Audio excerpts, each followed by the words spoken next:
Hello दोस्तों, स्वागत करता हूँ आप सबका अपने YouTube channel Hindi medium UPSC में। आज मैं आपके लिए लेके आया हूँ 2 महत्वपूर्ण टॉपिक जिसकी हम चर्चा करेंगे, जो हमारे एग्ज़ाम के लिए बहुत ही महत्वपूर्ण है। जिसमें से पहला हमारा टॉपिक रहेगा पीओके में हाइड्रो पावर प्रोजेक्ट हेतु पाकिस्तान ने चीन के साथ 2.4 मिलियन अमेरिकी डॉलर के साथ समझौते पर हस्ताक्षर किए। इसके बाद दूसरा हमारा टॉपिक रहेगा वर्ल्ड बैंक ने शिक्षा में सुधार हेतु करीब 3,700 करोड़ रुपए के कर्ज को मंजूरी दी। आज हम इन दोनों टॉपिक के ऊपर चर्चा करेंगे। चलिए शुरू करते हैं आज का हमारा टॉपिक। आइए अब हम चर्चा करते हैं क्या है ये topic. Hydro power project Pakistan अधिकृत कश्मीर के मुजफ्फराबाद जिले में शिरान और बरसला गांव के निकट स्थित है। यह हाइड्रो पावर प्रोजेक्ट झेलम नदी पर स्थित है। इस 25 जून 2020 को 1124 मेगावाट कोल्हा हाइड्रो पावर प्रोजेक्ट जल विद्युत परियोजना के निर्माण के लिए एक 3 पक्षीय पावर खरीद समझौता PPPA पर हस्ताक्षर किए गए। पाकिस्तान सरकार, चीनी कंपनी चाइना 3 गोर्जेस कॉरपोरेशन, चीनी सरकार की स्टेट ओन्ड कंपनी और आज़ाद कश्मीर की सरकार, पाकिस्तान अधिग्रहित कश्मीर का एक हिस्सा के बीच इस समझौते पर हस्ताक्षर किए गए। आइए अब हम जानते हैं कोल्हा हाइड्रो पावर प्रोजेक्ट क्या है। हाइड्रो पावर प्रोजेक्ट पाकिस्तान अधिकृत कश्मीर के मुजफ्फराबाद जिले में स्थित शिरान और बरसनल गांव के निकट स्थित है। यह हाइड्रो पावर प्रोजेक्ट झेलम नदी पर स्थित है। यह प्रोजेक्ट चीन पाकिस्तान आर्थिक गलियारे का एक हिस्सा है। इस प्रोजेक्ट की अनुमानित लागत 2,364 मिलियन अमेरिकी डॉलर है और यह प्रोजेक्ट वर्ष 2026 तक पूरा होने की उम्मीद जताई जा रही है। यह हाइड्रो पावर प्लांट कोल्हा hydro power company limited KHCL द्वारा तैयार किया जाएगा। KHCL चाइना 3 गोर्जेस कॉरपोरेशन की एक सहायक कंपनी है। आइए आगे देखते हैं चीन पाकिस्तान आर्थिक गलियारा CPEC। पाकिस्तान की अर्थव्यवस्था को मजबूत बनाने के लिए पाकिस्तान के बुनियादी ढांचे का विकास करने के इरादे से CPEP की स्थापना 22 मई 2013 को हुई थी। CPEC पाकिस्तान के लिए चीन का एक ऋण जाल है। यह तब साबित हुआ जब पाकिस्तान सरकार द्वारा वर्ष 2018 में अंतर्राष्ट्रीय मुद्रा कोष IMF के साथ अपने देश की अर्थव्यवस्था के लिए 6 बिलियन अमेरिकी डॉलर के बेलआउट पैकेज के लिए बातचीत करनी शुरू की।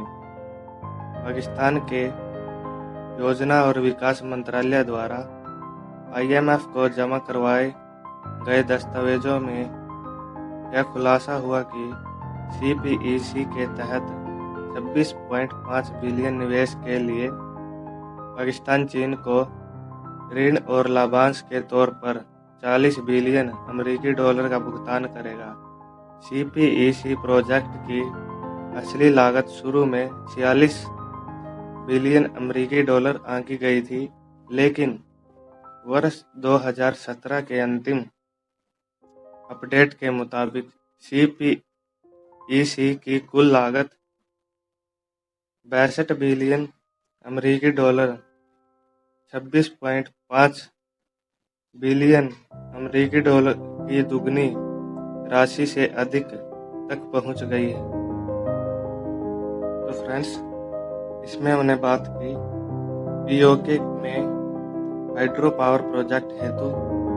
अगला हमारा टॉपिक है जिसमें हम चर्चा करेंगे वर्ल्ड बैंक ने शिक्षा में सुधार हेतु करीब 3,700 करोड़ रुपए में कर्ज को मंजूरी दी।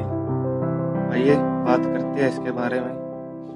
आइए सबसे पहले हम चर्चा करते हैं विश्व बैंक ने 3,700 करोड़ रुपए किस चीज में निवेश करने के लिए दिए हैं और इसकी जानकारी हमें कैसे प्राप्त हुई है। विश्व बैंक ने कहा कि उसके कार्यकारी निर्देशक मंडल ने भारत को 6 राज्यों में शिक्षा में सुधार के लिए $50 करोड़ अर्थात लगभग 3,700 करोड़ रुपए के कर्ज को स्वीकृति प्रदान की है। विश्व बैंक वर्ल्ड बैंक ने भारत में शिक्षा में सुधार से जुड़े कार्यों के लिए लगभग 3,700 करोड़ रुपए के कर्ज को मंजूरी दी है। यह जानकारी विश्व बैंक के द्वारा 28 जून 2020 को दी गई है। विश्व बैंक ने कहा कि उसके कार्यकारी निर्देशक मंडल ने भारत के 6 राज्यों में शिक्षा में सुधार हेतु $50 करोड़ अर्थात लगभग 3,700 करोड़ रुपए के कर्ज को स्वीकृति प्रदान की है। विश्व बैंक ने एक बयान जारी कर कहा कि विश्व बैंक के निर्देशक मंडल ने 24 जून 2020 को भारत में शिक्षा सुधार से जुड़े कार्यों के लिए ऋण की स्वीकृति दी है। इस पैसे से स्कूली शिक्षा में गुणवत्ता को बढ़ाया जाएगा और स्कूलों के संचालन में सुधार लाया जाएगा। इससे 15 लाख स्कूलों के 6 से 17 साल की आयु के 25 करोड़ छात्रों और 1 करोड़ से अधिक शिक्षकों को फायदा पहुंचेगा। आइए अब चर्चा करते हैं इसका प्रमुख उद्देश्य। सरकारी स्कूलों में शिक्षा व्यवस्था मजबूत बनाना। सरकारी स्कूलों में शिक्षा को मजबूत बनाने के लिए ही सभी को शिक्षा उपलब्ध कराने के लिए बने भारत और विश्व बैंक के रिश्ते की ठोस बुनियादी पर teaching learning and results for state program तैयार हुआ है। विश्व bank teaching learning and result for states program से पहले शिक्षा क्षेत्र में $3 अरब की सहायता दे चुका था। Teaching learning and result for states program कार्यक्रम सरकारी स्कूलों में शिक्षा को मजबूती देने तथा हर किसी को शिक्षा उपलब्ध कराने के लिए साल 1994 में भारत व विश्व बैंक के रिश्ते की ठोस बुनियादी पर तैयार हुआ। आगे हम चर्चा करते हैं कितने राज्यों में इसको लागू किया जाएगा और वह राज्य कौन कौन से हैं। विश्व बैंक ने बयान में कहा कि इस कार्यक्रम के जरिए राष्ट्रीय स्तर पर केरल, मध्य प्रदेश, महाराष्ट्र, उड़ीसा, राजस्थान, हिमाचल प्रदेश जैसे राज्यों के साथ भागीदारी में मूल्यांकन प्रणालियों को सशक्त करने जैसे कई कार्यों में मदद मिलेगी। आगे हम चर्चा करते हैं विश्व बैंक के निर्देशक ने क्या कहा।